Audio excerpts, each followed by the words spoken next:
Everybody, Tyler again with Outboard Specialty Tools, and today we're going to diagnose a failing trim unit that from all external inspections shows no signs of leaking.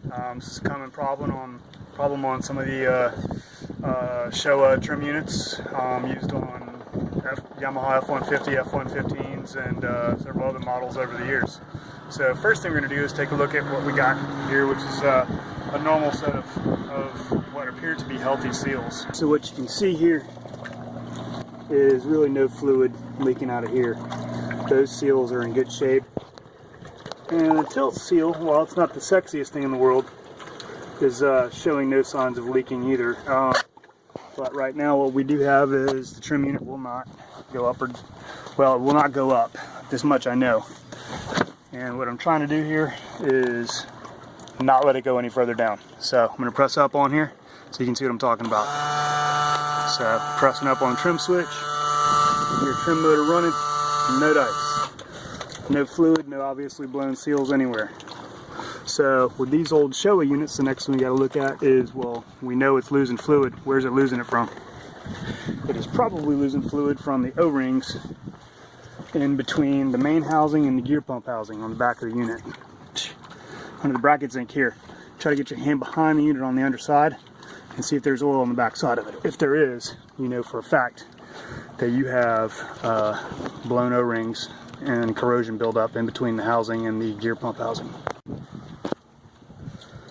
And so here we go, everybody. What you can see here is trim fluid that's on my hand from where I reached back behind here and got up onto the back side of the unit and felt around on the back side, which is when you get these O-rings blowing out in the gear pump housing, they'll usually leak down the back side. You won't even notice it from the front side. Again, this is mostly on affected Showa units, which were commonly used on smaller horsepower.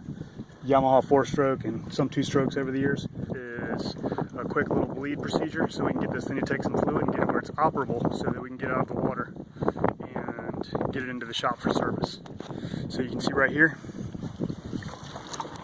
I've packed some rags in here because we're going to add a little bit of fluid and we can't really spill a drop of it in the water, can we? I've already cracked our cap loose.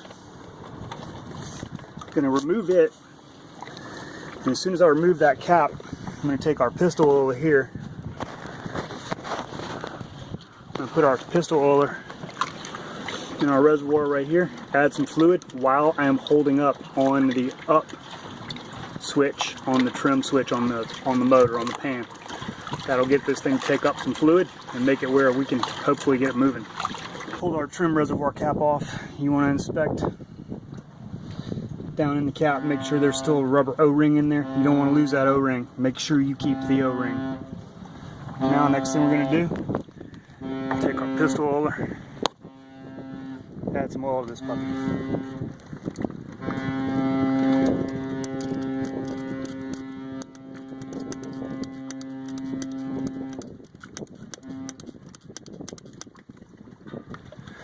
See if we can get it to take up a little bit of fluid. If we get her to take up some fluid, we're in business, and then we can get this boat out of the water.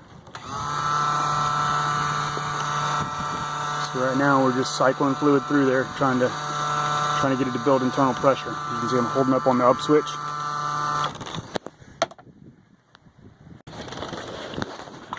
So now we've added a decent amount of fluid to this thing. We're just going to see if we can get her to take it up.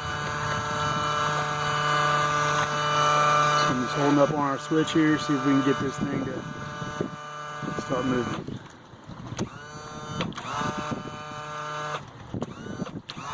So now I'm toggling up and down, still no luck. Let's add a little more fluid.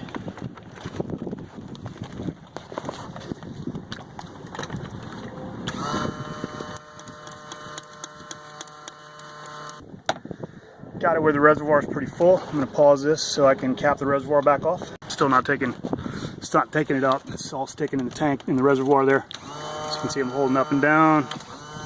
No dice. So now, last resort for our little on the water bleed, I'm going to have to go over here, port side of the unit,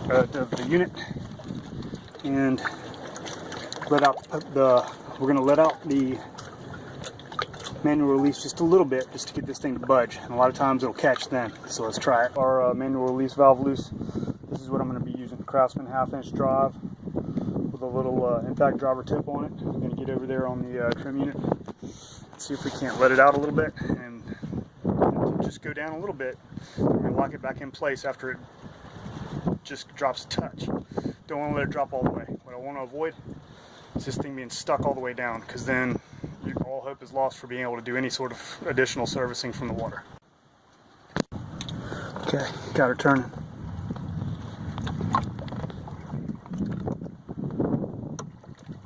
Now she's dropping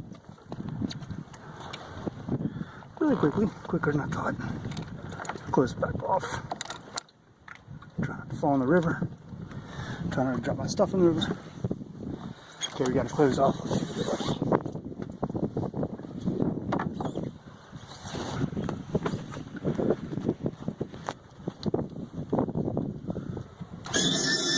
Oh yeah.